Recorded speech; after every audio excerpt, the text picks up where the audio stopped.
పరిసర ప్రాంతాల్లో వివిధ కార్యక్రమాలు జరిగాయి. వివరాలు రాజధాని రిపోర్ట్లో.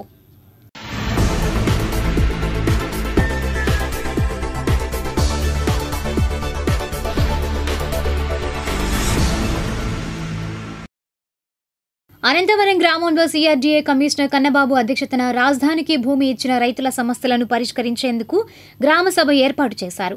ఈ సమావేశంలో రైతులు తమ సమస్యలను కమిషనర్ దృష్టికి తీసుకుని వచ్చారు. అనంతరం అనంతవరం, నెక్కల్లు, తుళ్లూరు రెవెన్యూ పరిధిలో ఏర్పాటు చేసే సంస్థల గురించి కొన్ని తెలుపుతూ కమిషనర్ కన్నబాబు మాట్లాడారు. అయితే రైతులు ఈ సమావేశంలో కొన్ని సమస్యలు పరిష్కరిస్తారని ఎంతో ఎదురుచూస్తూ ఉన్నారు. ఏ సమస్య కూడా పరిష్కారం కాలేదు. సమావేశం అనంతరం రైతులు నిరాశ చెందుతూ వచ్చారు పోయారు అని అభిప్రాయపడుతున్నారు. ఇంకా ఈ కార్యక్రమంలో lands director Vasantharayudu, deputy collector Padmavathi, CRDA MPDO Burra Srinivasarao తదితరులు పాల్గొన్నారు.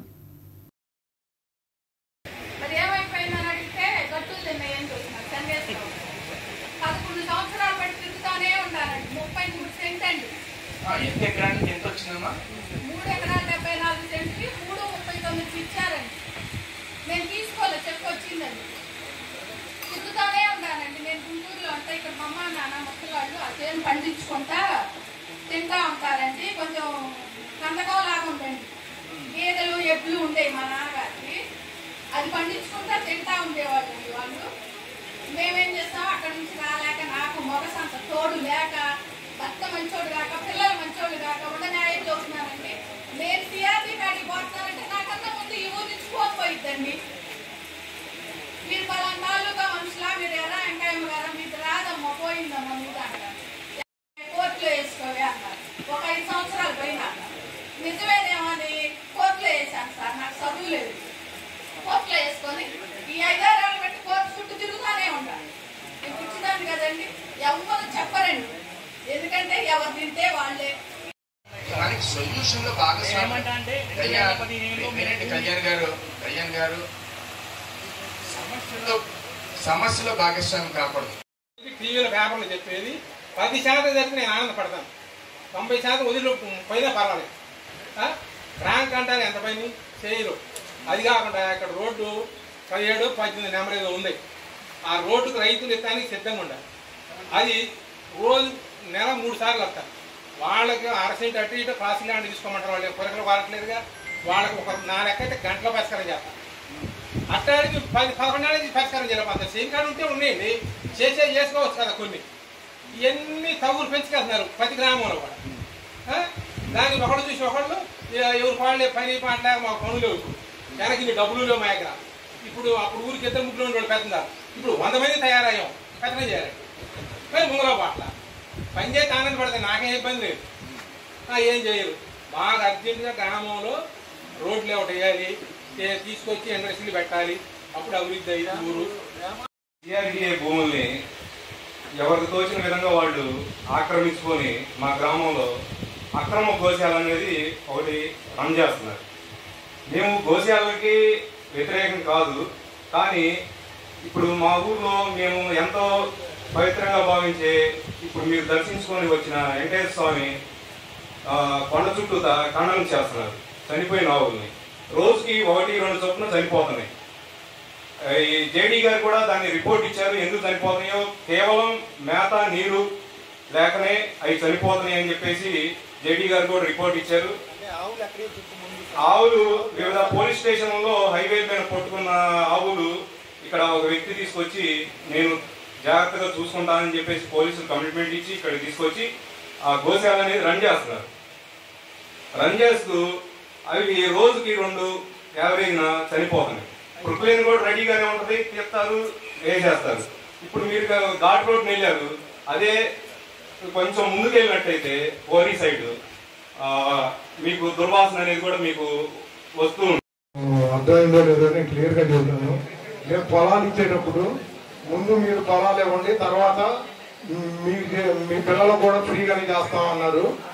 ఆ రోజుల్లో మేము చేసిన పొరపాటు ఏంటంటే మీరు ఆ మాట చెప్పారు కాబట్టి మేము డైరెక్ట్గా మేము ఇచ్చాము.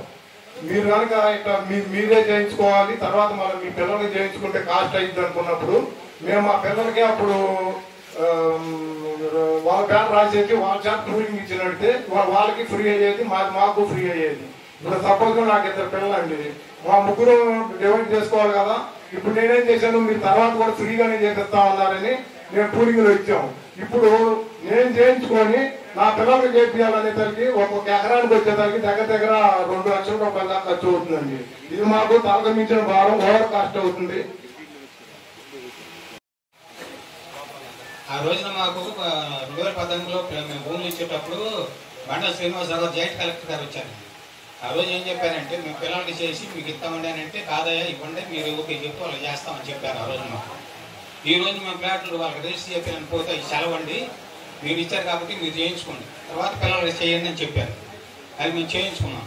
ఇప్పుడు పిల్లలు చేయించాలనేటప్పటికి చాలా అయ్యేటట్టుందండి. అది మేము భరించలేని భారంగా తయారైంది. మాకు దాంట్లో రాయితీ ఇవ్వాలని కోరుతున్నాం. ఇది కాకుండా తుళ్ళూరులోనే ఓం శ్రీ భావన సాయి అసోసియేట్స్ వెస్టిన్, ఇది కూడా ఇది what is that branded hotel, 5 star hotel. Okay, ఇది కాకుండా Hyderabad education academy, Glendale academy. ఆ గ్లెండేల్ బదులు టిండర్ స్కూల్ పెట్టడానికి వాళ్ళు ప్రయత్నం చేస్తున్నారు. That is international school. ఇది కాకుండా ఎంప్లాయీస్ స్టేట్ ఇన్సూరెన్స్ కార్పొరేషన్ 25 ఎకరాలు వీళ్ళకి ఇచ్చేయడం జరిగింది. ఎక్కడ ఇవ్వడం జరిగింది? నెక్కల్లో ఇవ్వడం జరిగింది. దీనికి ఇది ఒక మెడికల్ కాలేజు, అలాగే సూపర్ స్పెషాలిటీ హాస్పిటల్, చాలా బెడెడ్ హాస్పిటల్. ఇది ఈఎస్ఐ అంటే గవర్నమెంట్ ఆఫ్ ఇండియాకి సంబంధించినటువంటి ఇన్స్టిట్యూషన్.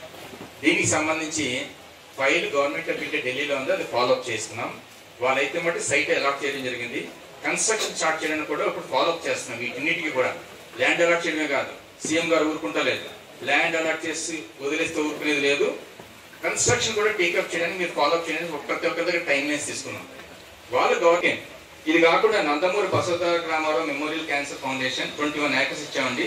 ఇది కూడా multi speciality and then research సంబంధించినటువంటిది మంచిగా ఇచ్చేయడం జరుగుతుంది. అలాగే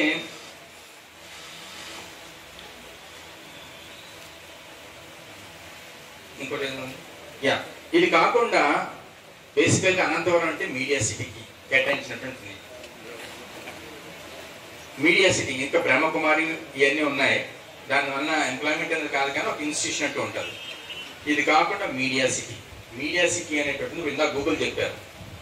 గూగుల్లో ఉన్నటువంటి ఒక సబ్సిడరీయే యూట్యూబ్. యూట్యూబ్ ఎవరి కంట్రోల్లో ఉంది? గూగుల్ కంట్రోల్లో ఉంది. ఉంటే దానికి సంబంధించి పేరునికన్న సంస్థ మణిపాల్ గ్రూప్ వాళ్ళకి మీడియా యూనివర్సిటీ కూడా ఉంది. అందులో చాలా క్లారిటీతో మాకు అందుబాటులో లేనటువంటి విషయాలు కూడా వాళ్ళు ఒక ప్రెజెంటేషన్ ఇచ్చి మేము ఇది చేయడానికి మాకు ముందస్తుగా ఉందంటే దానికి సంబంధించిన ఏమండి రాఘవయ్య గారు చెప్పారు. రిజిస్ట్రేషన్స్ లో చిల్డ్రన్ చాలా మంది అడిగారు. మాకు అప్పుడు వచ్చారు, మమ్మల్ని మెప్పించారు, మీరు ఇచ్చిన తర్వాత మీ చిల్డ్రన్ కూడా చేస్తాము వగేరే అనేది. కానీ చాలా ఊర్లో జరిగిన విధానం కోసం మీరు ఫస్ట్ గ్రామం కాబట్టి ఇచ్చే దానివల్ల కొద్దిగా ఈ సమస్య వచ్చి ఉంటుంది. బట్ ఇతర గ్రామాల్లో చూస్తే ఖచ్చితంగా పిల్లల పేరు మీద అలాట్మెంట్ తీసుకునేటప్పుడు 9.14 అగ్రిమెంట్ చేస్తున్నప్పుడు క్లారిటీతో వాళ్ళు నాకింత, నా పిల్లలకి ఎంత అన్నారు. కానీ ఇక్కడికి వచ్చేటప్పటికి అప్పుడున్న పరిస్థితులు మీరు ఇచ్చారు, కానీ చేయకుండానే ఇచ్చేసారు. దానివల్ల ఇబ్బంది. మాకు అదే ప్లాట్ ఉంచుకుందాం అనుకున్నాం, కానీ మీరు తొందరగా సమీకరణ చేయమన్నారు. మీరే కదండి కాలం ఆలోచన చేయడం జరిగిందంటే రైతు సేకరణకి వెళ్తే ఇబ్బంది పడతారన్న ఉద్దేశంతో లేట్ జరిగింది. కానీ చాలా మంది రైతులు ఏమంటారంటే మీరు సేకరణ చేయకపోవడం వల్ల మేము ఇబ్బందుల్లో ఉంటున్నాము, ప్రాజెక్టు ముందుకు వెళ్ళాలి, మాకు ఇచ్చిన ప్లాట్ మీద అది పడిపోయి ఉంది, అది తొలగిస్తేనే మాకు రిజిస్ట్రేషన్ కాదు, ఇవన్నీ చేయండి అని ఎప్పటి నుంచి చెప్తున్నారు.